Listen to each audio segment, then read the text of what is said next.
인사드리겠습니다. 서서문 성지역사박물관의 관장으로 재직하고 있는 원종현 신부입니다. 저에게 오늘 맡겨진 주제는 순교사를 어떻게 볼까입니다.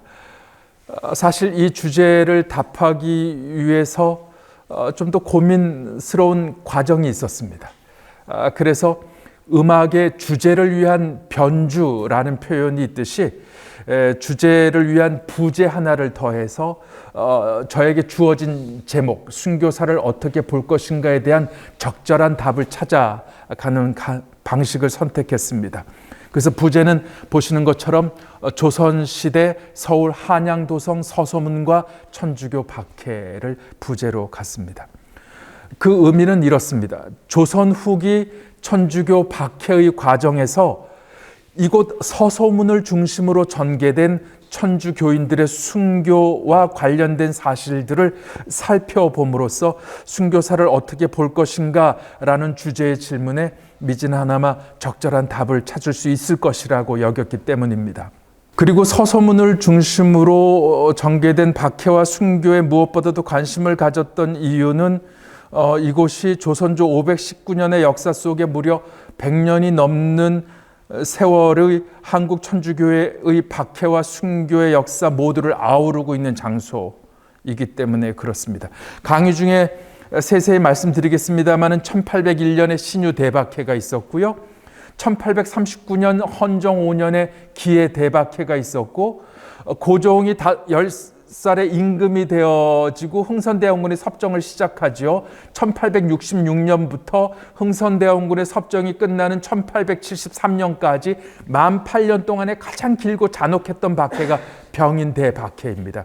이곳 서소문박 네거리 순교 성지는 이 3대 천주교회 3대 박해를 다 아우르고 있는 장소라고 보시면 되겠습니다.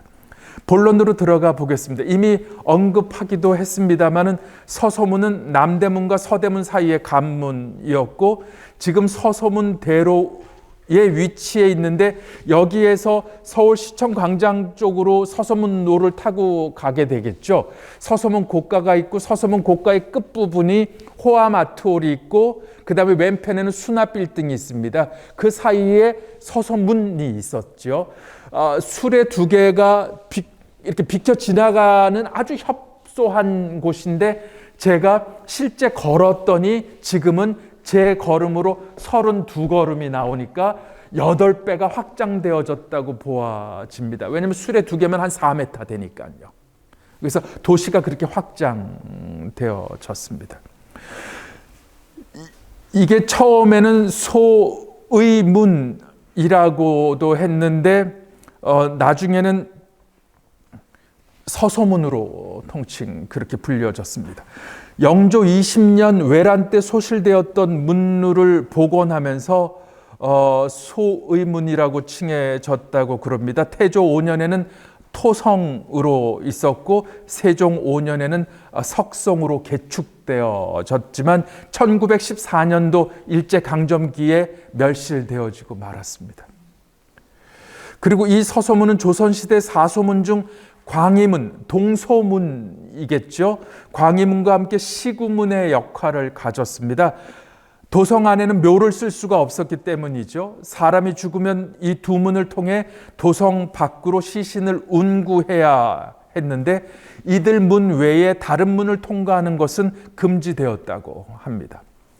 또한 서소문은 조선 초부터 조선 말까지 변함없이 나라의 죄인이 처형받기 위해 끌려나갔던 문입니다.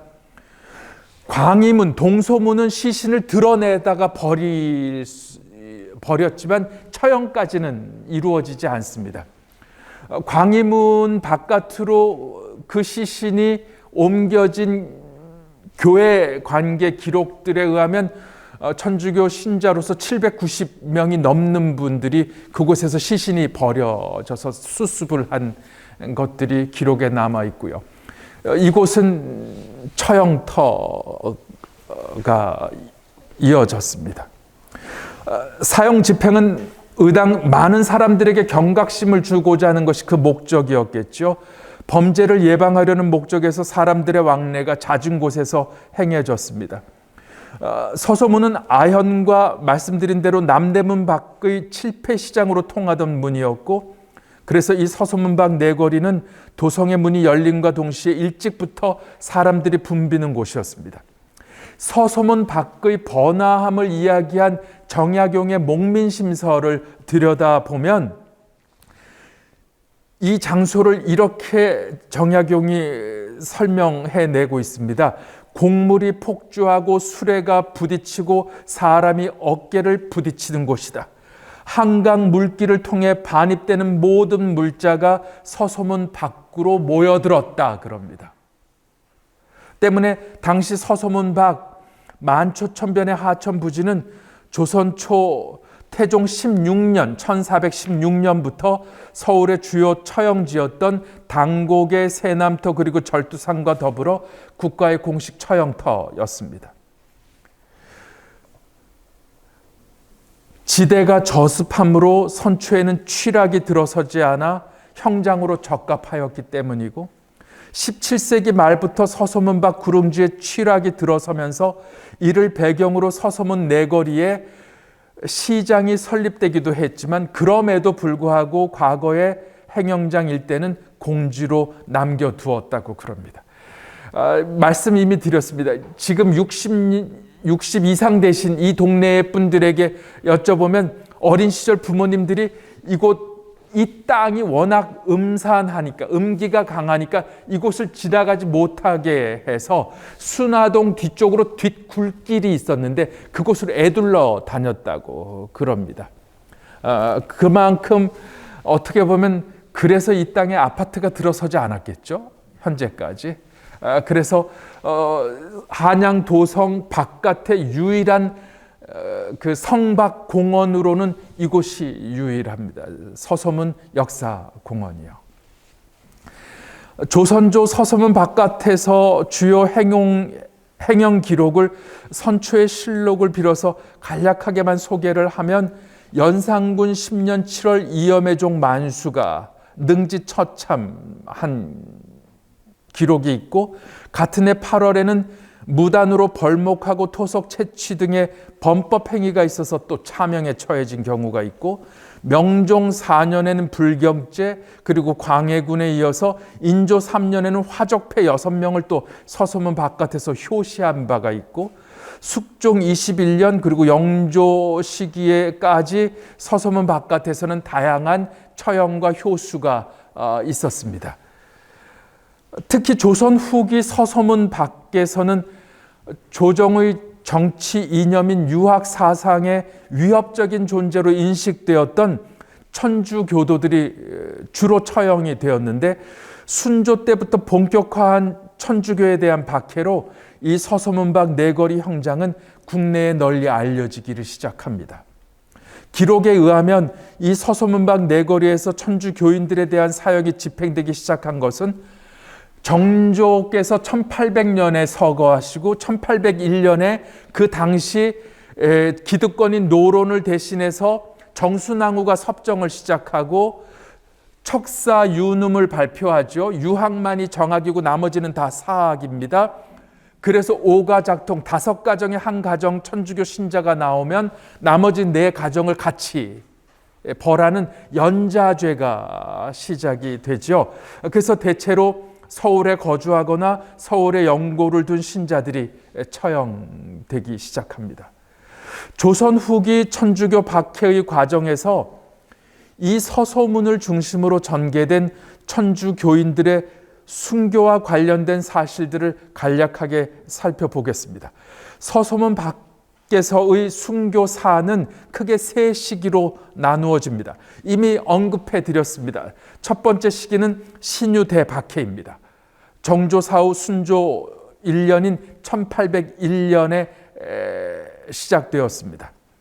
천주교에 대해서 나름대로 온건한 정책을 써오던 정조가 승하를 하고 1800년 7월 4일 어린 순조가 11살의 왕위에 오르면서 섭정하게 된 정순왕후가 1801년 사교를 금하라는 명을 내리면서 시작되어집니다. 정순왕후는 이미 아시는 분은 아시겠습니다마는 영조의 계비였습니다. 사도 세자의 아들 정조의 집권을 한사코 반대했던 노론 벽파의 영수가 그 정순왕후의 동생인 김구주입니다. 또는 김귀주라고도 발음합니다. 정조 제위 시에 사도 세자를 죽이는데 앞장섰던 그를 흑산도로 유배를 시켰는데 훗날 김귀주는 정조 10년에 나주에서 병으로 사망한 것으로 기록됩니다.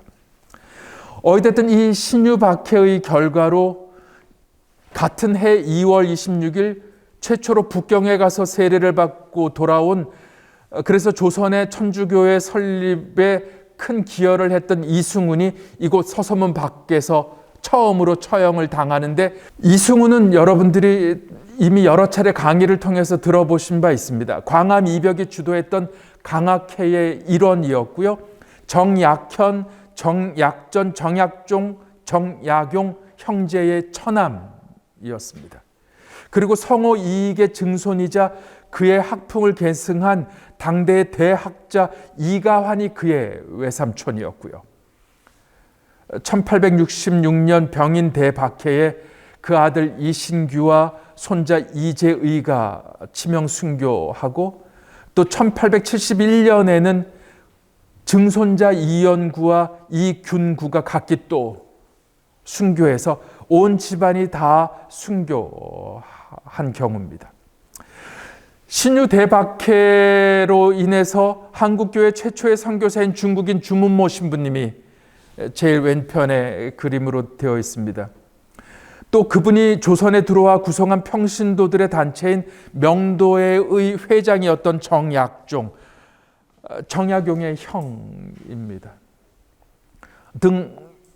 그리고 여회장 강완숙 등이 순교를 했습니다. 황사영 백서로 유명하죠. 황사영 또한 치명 순교하게 되는데, 황사영은 정약용의 조카 사위입니다. 이벽에게는 사돈인 셈입니다. 왜냐하면 이벽의 누이가 정약용의 형인 정약현의 부인이기 때문에 그렇습니다. 그래서 이 신유 대박해로 말미암아 조선 천주교의 초기 지도자군에 속해 있었던 대부분의 사람들이 다 이곳에서 목숨을 잃습니다. 신유 박해는 천주교가 전래된 이후 첫 대규모 박해였습니다.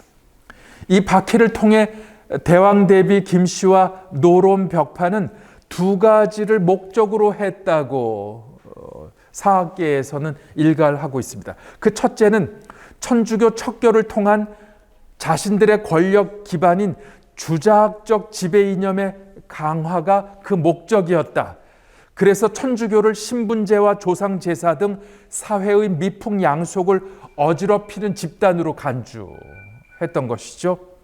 또 다른 하나는 정적인 남인시파의 제거였습니다. 남인시파는 이제 선생님들께서 누차 들으셔서 잘 아시겠습니다.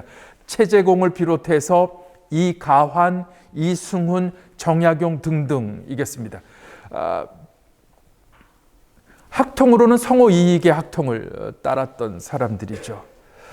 당시 남인시파의 주요 인물 대부분이 천주교 신도였으므로 천주교 문제 해결을 구실 삼아 노론 벽파는 그 탄압의 정도를 더욱 강화했고, 그 결과 정권에서 제거되거나 죽임을 당합니다. 한마디로 당시의 정권 교체 과정에서 천주교 문제가 친정조적 인물들을 제거하기 위한 방편으로 활용되었다고 보시면 되겠습니다. 그리고 이 과정에서 초기 교회의 주요 역할을 했던 인물들이 정권으로부터 말씀드린 대로 제거되거나 천주교와 직접 관계가 깊다고 판단했던 사람들은 참수되죠. 잘 아시는 것처럼 정약용은 강진으로 유배를 가죠. 정약전은 흑산도로 유배를 가고, 그 또 다른 형 정약종은 그 아들 정철상과 함께 이곳에서 목숨을 잃습니다. 최초의 한국의 해외 선교 사제로 들어왔던 주문모 신부님을 비롯한 많은 초기 지도자군이 다 이곳에서 죽습니다. 두 번째 시기는 기해박해와 때를 같이 합니다. 조선 천주교회는 1801년 신유 대박해로 인해서 신도들은 풍비박살이 되고 교회 조직은 붕괴 직전의 상태에 처해졌습니다. 허나 1811년경부터 박해를 이겨낸 신자들이 중심이 돼서 교회 재건의 방도를 모색하기 시작하는데, 이에 앞장섰던 사람이 정하상, 그리고 유진길, 그리고 남이관 등이었습니다. 정하상은 말씀 얼핏 드렸습니다마는 정약용의 조카입니다. 그 아버지는 정약종입니다. 정약종과 정철상이 1801년 신유 대박해 때 이곳에서 치명 순교를 했다고 말씀드렸죠. 그 당시에 정하상은 불과 6살 어린 아이였습니다. 그래서 그 어머니 유소사와 누이 정정혜와 함께 나주 정시까지는 너무 가는 것 같고, 정약용의 고향인 마제로 다 돌아가죠. 그곳에서 정하상은 1816년까지 몸담고 있습니다. 아직 정약용이 마제로 해배돼서 돌아오기 직전이었을 거고요. 놀랍게도 6살밖에 어린 아이였던 정하상은 이제 16년이 됐으니까 6살에 22살 그 나이에 다시 한양에 올라와서 스스로 남의 집에 몸붙여 살면서 조선 천주교의 재건을 위한 성직자 영입 활동을 전개해 나가면서 무려 9번이나 북경을 오고 갑니다. 대단한 사람입니다. 혹시 들어보셨겠습니다마는 한국의 최초의 방인사제인 김대건, 최방제, 또 최양업, 16살 어린 소년들이 한국에서 마카오로 유학을 떠나죠. 1836년입니다. 그것이. 이때 수원 골배마실이라는 곳에서 변문까지 인솔했던 사람 중에 하나가 정하상입니다. 그리고 이 김대건, 최양업, 최방제라고 하는 16살 어린 소년들은 이 변문에서부터 또 다른 안내자들의 도움을 받아서 요동, 샤스탕 신부님이 머무셨던 요동 땅을 거쳐서 만주를 거쳐 중국 대륙을 횡단해서 마카오까지 무려 6개월 만에 걸어서 그곳에 도착하세요. 지금 한번 생각을 해보십시오. 16살 어린 나이의 세 소년이 이 조선 땅에서 언어가 통하지도 않고 문화가 전혀 다른, 전혀 이웃한 나라, 사실 이웃이라고 말할 수 있을까요? 지금도 마카오까지 가려면 비행기로 3시간 이상 걸릴 터인데 걸어서 6개월을 마카오까지요. 대단히 놀라운데, 그때 이 정하상이 그 어린 소년들을 데리고 변문까지 인솔했던 이유는 그들이 마카오에서 서양식 공부를 해서 신부가 되기를 소망했고, 그래서 끝내 돌아와서 조선 천주교회를 이끌기를 원했던 것이죠. 그의 나이가 이미 상당히 36년이면요. 벌써 나이가 40줄에 가까우는 거죠. 1801년에 6살이었으니까요. 나이가 많아서 스스로 신앙적으로도 충분했고 교리적 지식도 충분해서 그 당시 조선 땅에 들어와 있었던 앵베르 대주교님 또는 샤스탕 모방 신부님 등으로 하여금 신학생이 돼서 사제가 되어도 족하다고 여겼지만 가능치가 않았고 오히려 후학 양성에 앞장섰다고 보아질 겁니다. 그런데 놀라웠게도 이 기해박해의 시기가 점차 다가오는데, 그 기해박해는 그야말로 어느 정도 천주교에 대해서 비교적 어떤 그 유연성을 가지고 있었던 안동 김씨와 달리 그 당시는 세도 정치로 일관하던 시기인데, 풍양조씨 벽파가 정치적 정적인 안동 김씨로 하여금 그 권력을 가져오고자 하는 일종의 방편으로 천주교 신자들에 대한 박해를 강화시켜 나가죠. 이것들이 점차 앞으로 다가오는 것을 정하상은 피부로 느꼈고, 이미 그 와중에 9차례 북경을 오고 가는 동안 한번 생각을 해보십시오. 9차례 북경을 22살부터 오고 가는 동안에 이 땅에는 여전히 천주교 신부 한 사람 없었고 수도자 한 사람 없었는데 1831년 9월 9일 그레고리오 16세 교황께서 조선 천주교회를 북경 교구로부터 독립한 조선 대목구로 설정하세요. 그 조선 대목구가 지금의 천주교 서울 대교구의 전신이거든요. 사실상 부단한 신자들의 노력이 있지 않고서는 가능하지가 않는데 북경 교구에 편지를 씁니다. 유진길 또는 정하상 등 초기 천주교의 신자들이 누구에게 편지를 쓰느냐면 궁극적으로 로마 바티칸에 있는 교황에게 편지를 쓰는 겁니다. 조선의 작금의 현실이 이렇고 박해 와중에 있지만 여전히 하느님께 대한 믿음을 지속하는 사람들이 없지 않고 그래서 온전한 신앙생활을 위해서 미사가 봉헌되어져야 하고 성사가 이루어져야 하니 부디 교황께서는 저희를 자녀로 굽어 살피시고 사제를 보내달라고 해서 줄기차게 하는데 편지가 그 당시 어떻게 로마까지 갔을까요? 가는 데만 2년이 걸리고 답신이 돌아오는데 2년이 걸립니다. 그래서 실질적으로 1811년에 신민년인데 그래서 신민년 서한이라고 부르거든요. 이곳에서 편지를 써서 황해도로 가지고 가요. 황해도에서 상해로 건네주죠. 상해에서 북경으로 옮아가요. 북경에서 다시 이집트로 갑니다. 그렇게 해서 이집트와 파리를 거쳐서 로마에까지 2년에 걸쳐서 가고 그 편지를 교황께서 읽으시고 눈물을 흘렸다는 자기 고백과 함께 답신을 해서 다시 조선 땅으로 오는데 1813년에 교황의 편지를 손에 받습니다. 그런데 놀랍게도 그런 모든 과정들을 다 뒤로 하면서 조선 대목구가 설정된 뒤로 프랑스 외방 정교회의 부르기에르 주교님이라는 분이 태국 그 당시 샴이었습니다. 태국의 주교로 계시다가 스스로 자원하여 조선 대목구의 초대 주교로 부임코자 했으나 여의치 않아 들어오지 못하고 그 이후로 모방 신부님 1835년 샤스탕 신부님 그리고 이어서 앵베르 주교님이 들어오시고 그 다음에 김대건 아까 말씀드린 대로 최영업 최방재라는 어린 소년들이 다 유학길을 떠나죠. 그리고 나서 기해 박해가 불어 닥칩니다. 1801년 신유 대박해로 인해서 천주교는 완전히 일단락되었다고 보았던 거거든요. 초기 교회 지도자군이 다 죽었으니까요. 참 놀라운 이야기입니다.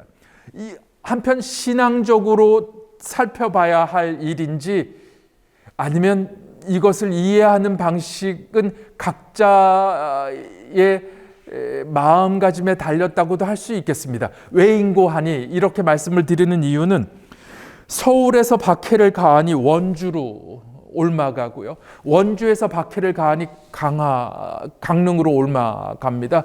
거기서 또 박해를 가하니 충청도로 내려가고요. 충청도에서 박해를 가하니 전라도로 내려갑니다.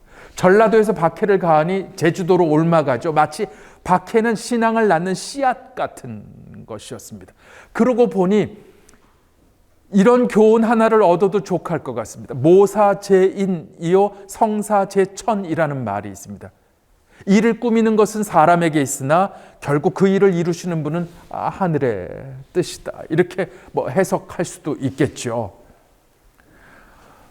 박해는 차라리 신앙을 낳는 씨앗이 되었다.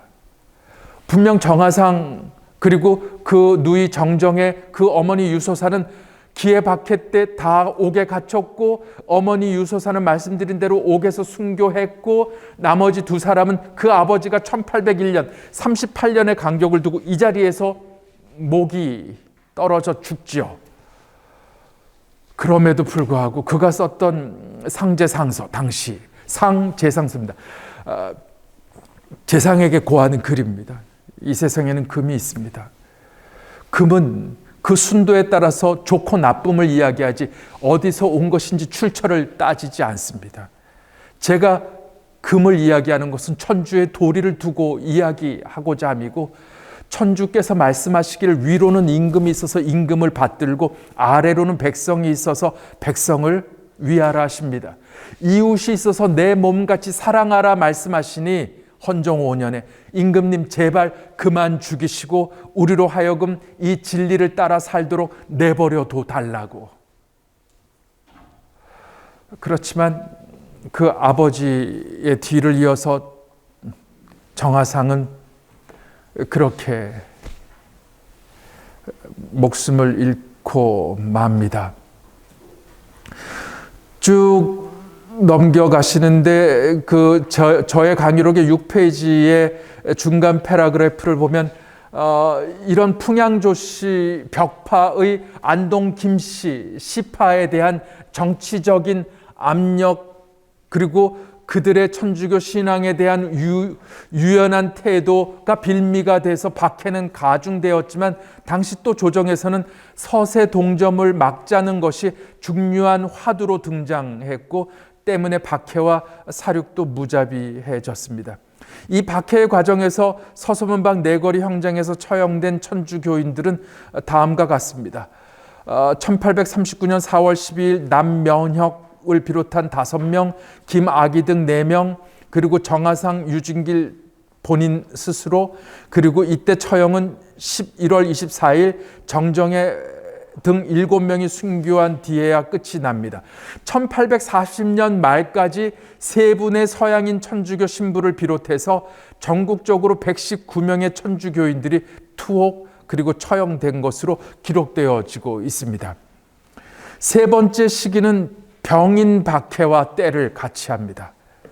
병인 박해는 흔히 조선 말기 흥선대원군 정권의 대규모 천주교 탄압을 두고 이야기하죠. 선생님들께서 너무 잘 아시는 내용입니다.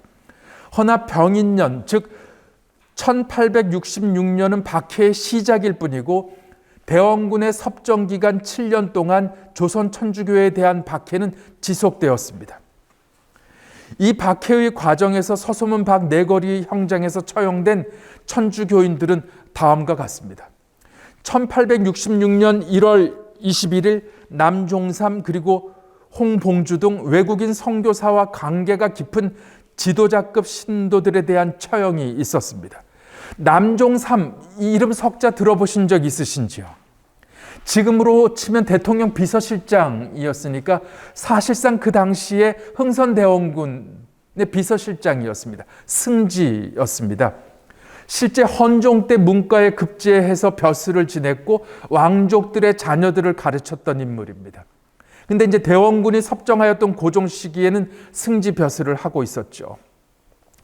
홍봉주는 어머니가 정소사인데 정약용의 큰형 정약현의 딸이었습니다.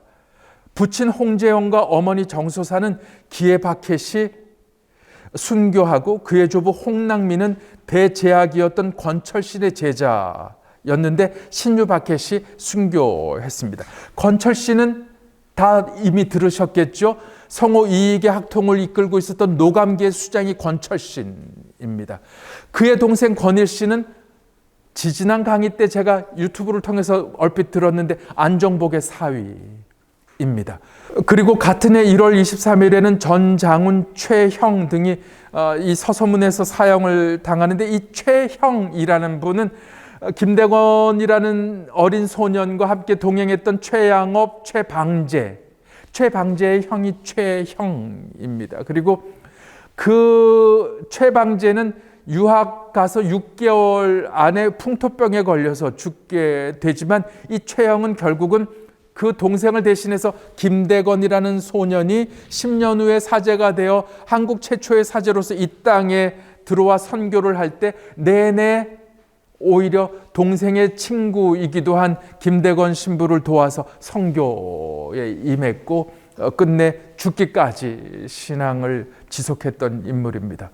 1866년 3월에는 베르네 주교, 또 다빌리 주교, 그리고 7분의 프랑스 신부님들을 비롯해서 2,000여 명의 교우들이 이때 무참히 다 학살됩니다. 근데 이렇게만 끝나지 않습니다. 1868년 오페르트 사건이 일어나고 난 다음에는 이 박해의 여파는 전국적으로 확산되어 가거든요. 그래서 서소문 밖에서도 여전히 김백철, 권초복과 함께 이승훈의 아들 이신규, 손자인 이재의가 참수되기에 이르고 3년간에 걸쳐서 8,000명에서 1만 명에 가까운 천주교 신자들이 순교하게 됩니다. 당시 한국의 교우 총수가 2만이 겨우 넘은 사실에 견주어 본다면 이 박해로 거의 그 반수가 희생이 되었습니다. 이처럼 병임 박해는 한국 천주교에 커다란 고난을 안겨 주었습니다. 이 병임 박해를 이야기하면 지금 저희는 서소문에서 전개된 천주교 신자들의 순교와 관련된 이야기로 반복해서 신유 대박해, 기해 박해, 병임 박해를 이야기하지만 사실상 병임 박해와 관련해서는 빼놓을 수 없는 이야기가 절두산입니다. 조선 말에 한성부 내 인구가 채 20만이 되지 않았던 시기입니다. 그런데 절두산에 약 8,000명의 천주교 신자들이 자신의 신앙으로 말미암아 목숨을 잃습니다. 한때 가을역 누에고추의 머리 형상을 담아서 잠두봉이라고 일컬어졌던 곳입니다. 근데 워낙 많은 천주교 신자들이 이곳에서 목숨을 잃고 난 뒤 이곳은 피의 절벽이 되어졌고 절두산으로 통칭하게 됐죠. 지금은 우리들 대부분이 절두산이라는 이름이 마치 그 지역의 고유명처럼 회자되고 있고 잠두봉이라는 단어는 양화진 나루터와 함께 잊혀진 지 오래인 듯 합니다. 그런데 8,000명이라는 숫자 한번 상상을 해보십시오. 조선조 519년의 역사 안에 100년이 넘는 박해와 순교의 역사인데 병임 박해 무려 8년이라는 시간, 1866년부터 1873년 8,000명에 가까운 천주교 신자들, 그것도 신유 대박해 때는 척사유눔을 발표하고 오과작통을 이라는 연자제를 펼쳐서 잡아들이면 문초를 하고 고문을 하고 그 기록이 남아있지만 고종이 임금이 되고 흥선대원군이 섭정을 시작한 이후로는 이 오가작통이 선참 후계령으로 발전해서 천주교 신자는 우선 죽이고 사후 보고토록 하라 해서 절두사는 흔히 무명의 순교터가 되었습니다. 시복시성이라고 하는 절차가 있습니다. 교회 안에 복자가 되고 성인이 되어지는 교회 공식적인 법정인데 그곳에 천주교 측의 자기 증언은 유리하게 작용할 수가 없거든요. 관변 기록이 오히려 검사 측 기록이 더 정확하게 그 시복시성을 결정짓는 단서가 되어지는데 문초한 기록이 전혀 없으니 그 많은 사람들이 죽어갔음에도 불구하고 절두사는 복자 한 사람, 성인 한 사람이 나오지 않은 천주교 신자들의 입장에서 보면 무명의 순교터입니다. 이곳 서소문은 103위 순교 성인 가운데 44분이 성인이 되셨고 124위 복자를 저희가 모시고 있는데 그 가운데 27분이 복자가 되셔서 단일한 장소에서 최다 성인을 배출했다는 측면에서 한국 최대 순교 성지라 일컬어지거든요. 당곡에는 기해박해를 특징 지우고 그곳에서는 9분의 신앙 선조들이 지명 순교하셨고 또 성인이 되셨습니다만 절두사는 그렇지를 않습니다. 놀라운 거죠. 그래서 병임 박해를 이야기하면서 저희가 병임 박해가 단순히 어떤 배경 안에서 이렇게 오랜 세월 지속하게 되었는지는 이제 설명되어져야 하겠습니다만은 일단 결과론적으로 이 당시 특별히 1866년부터 3년 동안 지속됐던 가장 활발하게 박해가 진행되어졌던 시기에 치명 순교하신 분들이 그 총수가 2만이 넘어갔다는 사실은 너무나 놀랍습니다. 전국적으로. 자, 그러면 1866년에 시작된 병임 박해와 관련해서 흥선대원군이 천주교의 탄압을 가하게 된 배경에 대해선 어떻게 설명할 수 있을 것인가? 학계에서 이야기하는 두 가지 설명을 여러분들에게 옮겨드리고자 합니다. 첫 번째는 널리 알려진 배경으로 병인 박해는 러시아의 위협이라는 국제관계 속에서 조선의 문호를 개방하기를 원하는 세력과 그것을 반대하는 세력 간의 정치적 갈등이 천주교에 대한 탄압으로 표출되었다고 보는 시각입니다. 1860년 프랑스 영국 연합국의 북경 함락이 있었고요. 마찬가지로 시베리아 동부의 연해주를 차지한 러시아가 1864년 이후 지속적으로 조선 정부의 통상과 국교를 요구해 왔습니다. 이 같은 러시아의 통상 요구는 대원군의 천주교회와의 접촉의 빌미를 제공했죠. 남종삼이라는 승지 이야기를 했습니다만 흥선대원군은 이미 그 부인 민씨 대부인이 이미 천주교의 뜻이 없지 않아서 자신의 비서인 남종삼이 천주교 신자임을 다 알고 있었던 처지였습니다. 그러니 이야기를 하죠. 너의 주교 베르네에게 가서, 내 주교에게 가서 러시아가 남하하는 것을 막아주는 조건으로 그러면 이 땅의 종교의 자유가 가능할 수 있을 터이니 대화의 기회를 갖자. 민씨 대부인이 남종삼에게 서두르라고 하는 겁니다. 그런데 정작 베르네 주교에게 남종삼 승지가 가서 이야기를 했는데 베르네 주교님의 나중에 그 일기에 보면 흥선대원군을 믿지 않은 것으로 이야기합니다. 아닌 게 아니라 러시아의 남하가 어떤 이유에서든지 멈추어지고 그런 상황에서 잠시 정국이 잠잠해지는 거죠. 그러니 대신들이 전부 천주교와의 교섭을 시도했던 흥선대원군을 비난하기를 시작하는 겁니다. 그리고 천주교 신자들의 처형을 오히려 주장하게 됩니다. 이런 흐름 속에서 대원군은 자신의 권위를 위태롭게 하거나 자기의 지위에 위협되어지는 요소들을 정리해 나가는 차원에서 천주교 신자들에 대한 박해를 감행하게 되고 그 결과 병인 박해가 시작되었다는 겁니다. 또 하나의 시각은 병인 박해의 원인을 서원 철폐와 관련이 있다고 보는 겁니다. 고종을 대신해서 섭정하게 된 대원군은 왕실을 중심으로 한 유교적 국가 체제를 한층 더 강화하기를 원했겠죠. 그리고 이를 위해서 지방 유림들의 본거지를 할 수 있는 서원을 철폐하지 않으면 안 되었는데 사실 서원의 토호 세력들의 반발이 결코 만만치가 않았겠습니다. 때문에 흥선대원군은 자신의 성리학적 사상의 순결성을 확인시켜 주는 방편으로 천주교 탄압을 강화했고 이를 통해 서원 혁파 과정에서 예상되는 저항 행위를 동시에 견제하려 했다고 하는 것이 사학계의 일반적인 통설이라고 보시면 되겠습니다. 대원군 집권기에 천주교 박해가 심했던 기간은 말씀드린 대로 1866년부터 3년 동안이었습니다. 이 박해 과정에서 조선에서 선교하던 12명의 프랑스 선교인들 가운데 9분이 다 세남태에서 국문 효수형으로 순교하기에 이릅니다. 그리고 나서 천주교 박해도 소강 상태에 들어서죠. 그런데 정말 안타깝게도 그 뒤를 이어서 발생한 것이 선생님들이 너무 잘 아시는 병인 양요입니다.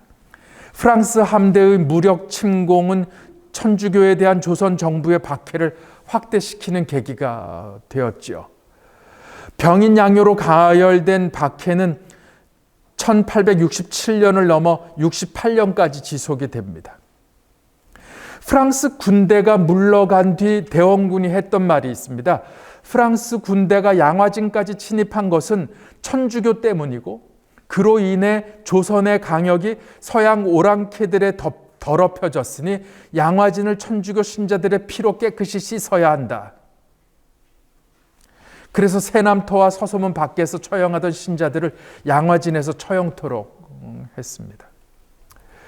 그런 가운데 느닷없이 1868년 우리가 국사 교과서에서 다 배웠을 이야기입니다마는 독일 상인 오페르트 사건이 터지게 됩니다. 대원군의 생부인 남영군의 묘를 파묘하는 사건이죠. 이 독일 미수 사건의 여파로 천주교 신자들에 대한 탄압은 더욱 혹독해집니다. 그래서 서울, 충청도, 경상도 등지에서 체포되어 많은 천주교 신자들이 또 처형되기에 이르고, 오페르트의 덕산 사건이 있은 지 또 3년 후 1871년 이번에는 조선과의 교역을 목적으로 중국 천진을 거쳐서 대동강 하류에 도착했지만 조선군의 공격으로 불에 타 침몰한 제너럴 셔먼호 사건을 빌미로 1871년 미국 해병대가 강화도를 침략하는 사건이 있었습니다.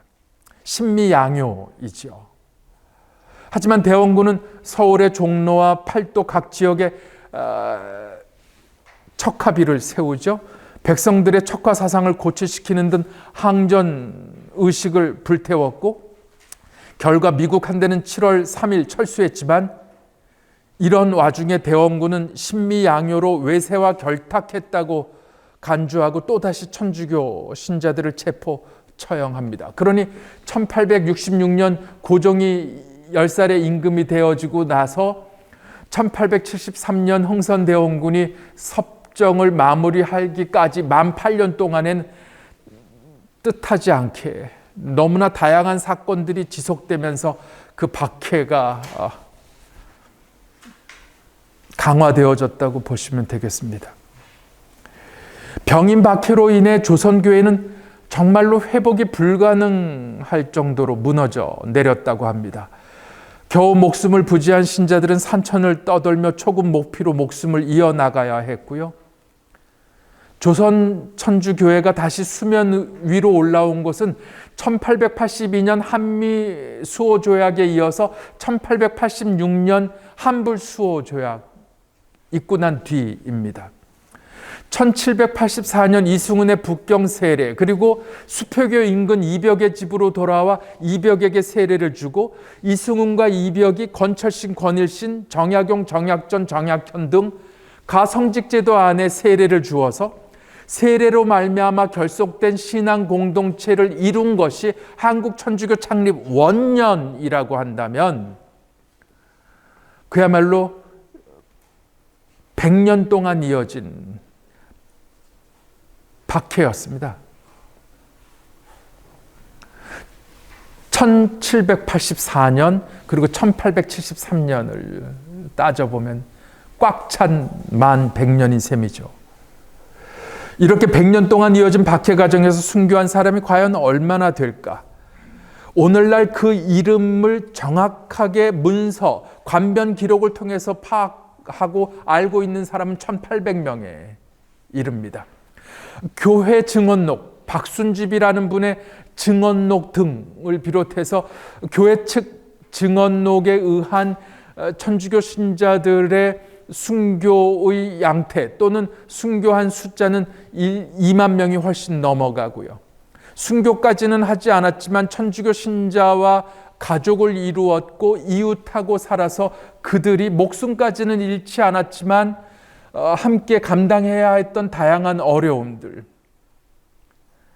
고충들 생각하면 그 피해 정도는 더할 나위가 없겠죠. 혹자는 그런 무명의 순교자들을 가리켜서 이름 모를 은화라고 했습니다. 숨어 피는 꽃이라는 뜻입니다.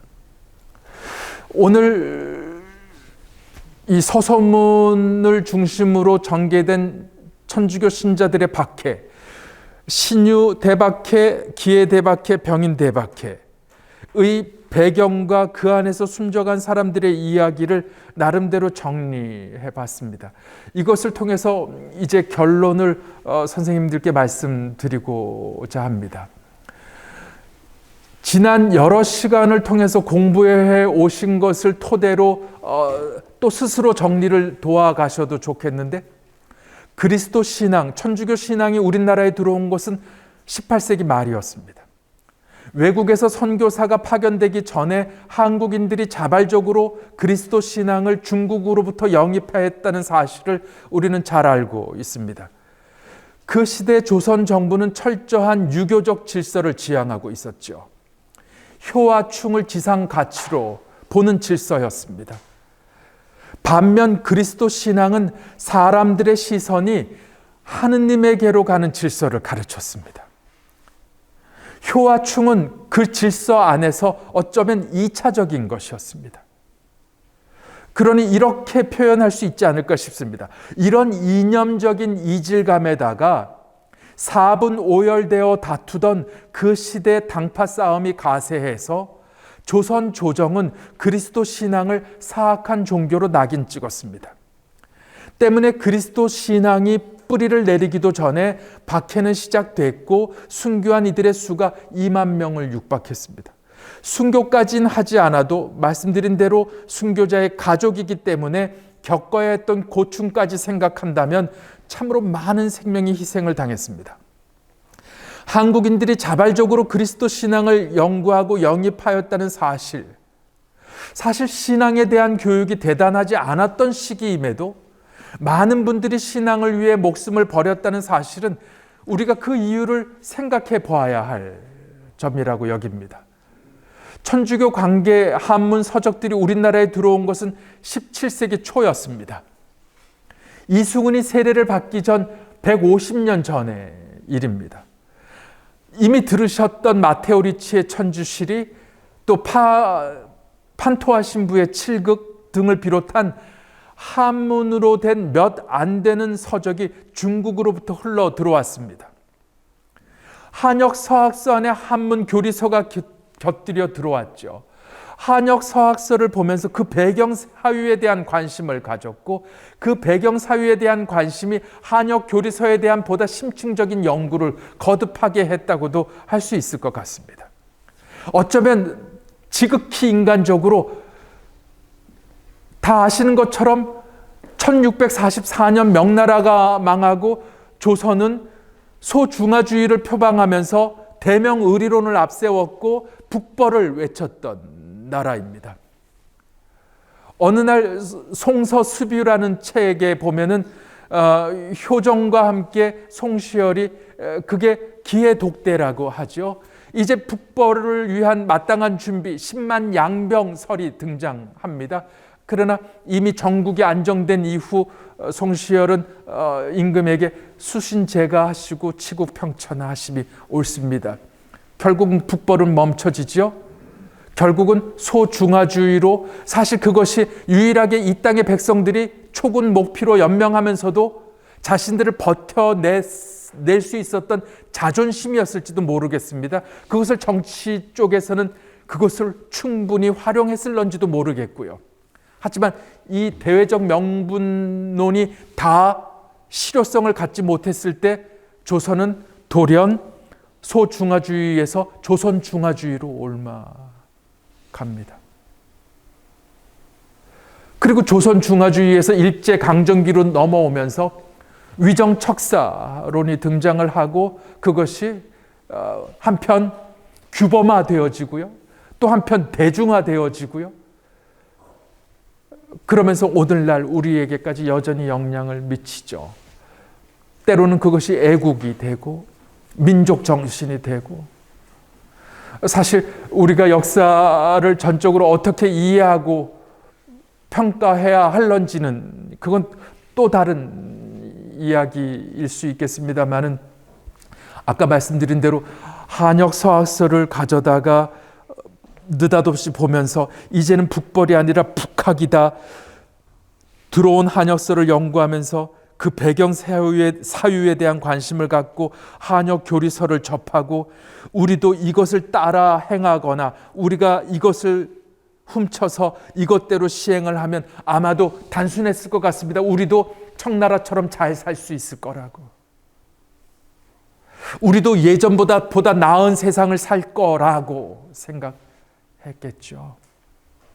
그런데 안타깝게도 정조에 대한 평은 또 다른 차원이겠고요. 정조 사후 북학도 멈췄고 실학도 멈췄고 수원 하성도 멈췄고 사도 세자의 복원도 멈췄고 서학도 멈췄고 다. 그래서 정조의 죽음은 여러모로 우리에게 시사하는 바가 없진 않습니다만 어찌됐든 다시 돌아가면 그때 사람들은 천주시리 또는 칠극을 비롯한 한문으로 된 몇 안 되는 서적들, 그것을 서학이라고 불렀습니다. 그 시대 이 문서들을 영입하고 연구한 사람들은 실학파라고 불리우는 유교 학자들이었습니다. 유학자였지만 실학을 주창하던 사람들이었습니다. 유교 국가를 표방하는 조선이 성리학의 공리공론에 빠져 있을 무렵 합리적이고 현실성 있는 학문과 사회 제도를 찾고 있었던 거죠.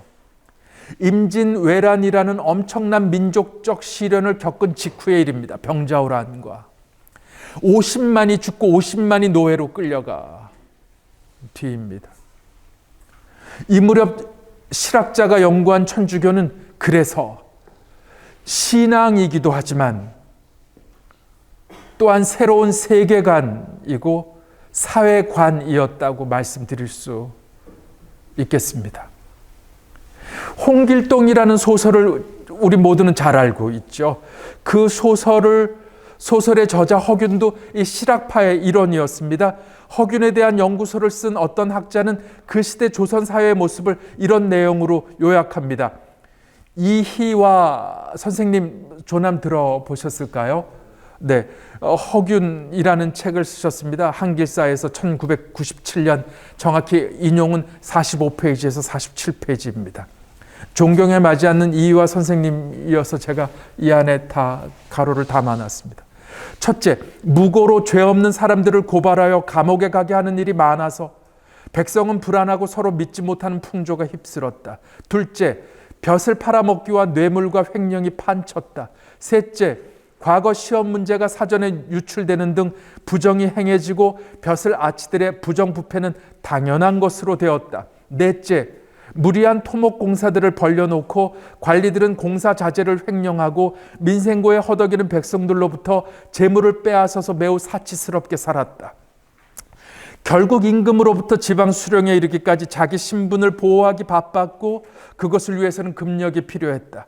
임금은 신하들로부터, 신하들은 백성들로부터 재물을 빼앗는 길 밖에는 없었다. 저자가 소개하는 절망적인 그 시대의 모습입니다. 이런 여건에서 서학을 공부한 실학파 학자들에게나 후에 신앙을 영접한 신앙인들에게 그리스도 신앙은 대단히 신선한 것일 수밖에 없었습니다. 그것은 말씀드린 대로 새로운 세상을 열어주는 것이었습니다. 닫힌 시대에 처음에 말씀드렸습니다만 기억하시겠습니다. 그 시대 조선 정부는 철저한 유교적 질서를 지향하고 있었습니다. 효와 충을 지상 가치로 보는 질서였죠. 반면 그리스도 신앙은 사람들의 시선이 하느님에게로 가는 질서를 가르쳤습니다. 사실 천주교 신자가 아니신 선생님들께서는 사람들의 시선이 하느님에게로 가는 질서라는 게 도대체 무엇을 의미하는지 못 알아들으실 수도 있겠습니다. 하지만 이 시간은 신부인 제가 말씀을 드리고 있는 동안이니까 저의 언어를 통해서 조금이라도 이해하고자 하는 노력이 좀 뒤따라 주시면 대단히 감사하겠습니다. 그 안에서 효와 충은 2차적이었다고 말씀을 드렸습니다. 군주가 절대적이 아니라 하느님이 계시고 그분으로 말미암아 발생한 질서가 있다는 겁니다. 그 시대 법은 왕이 자유로 만들어서 백성에게 강요하는 것이었습니다. 그러나 신앙은 하느님이 질서 지어준 자연과 마음의 법과 양심법을 가르쳤습니다. 노예와 같이 법을 지키기만 해서 되는 것이 아니라 사람이 자연 이치를 따라 행동하고 자기 양심의 소리를 듣고 살아야 한다는 것이었습니다. 이것은 그들에게 새로운 세계였고 사람이 사람답게 사는 새 하늘과 새 땅을 열어주는 사상이었습니다. 조정이 만든 법은 그 시대 횡행하는 부정부패와 약자에 대한 횡포를 방관할 뿐 아니라 오히려 조장했습니다. 허나 하느님은 자비롭고 사랑하시는 분이라고 그리스도 신앙은 말합니다. 이것은 그들에게 새로운 시선을 주는 가르침이었습니다.